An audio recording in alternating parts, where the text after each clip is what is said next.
welder was tasked to repair a hole in the hull of a barge. Assisted by 2 other employees, he opened the hatch into the compartment where the repair was to be made. A welding machine was positioned on deck near the hatch. Carrying the welding leads, the welder climbed down to the repair site. The compartment was flooded with 5 inches of water, so he quickly became wet. He inserted a welding rod into the electrode holder. He waded back through the compartment and climbed up to the deck. He turned on the welding machine and went below to repair the hole. He burned the first rod and dropped the stub into the water. He picked up a new welding rod, and as he inserted it into the electrode holder, he completed the circuit between the electrode holder and ground.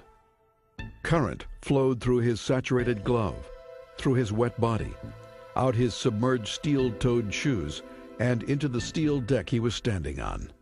The location of the victim inside the barge made rescue difficult.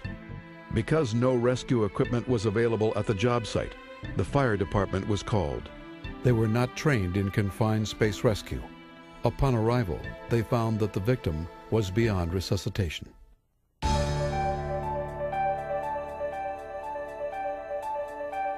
A competent person should check the space prior to entry.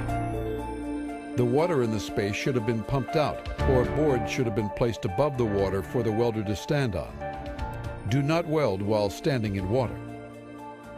The welder was not properly trained to perform welding operations in wet environments. Employers must ensure their local fire departments are trained to provide emergency rescue.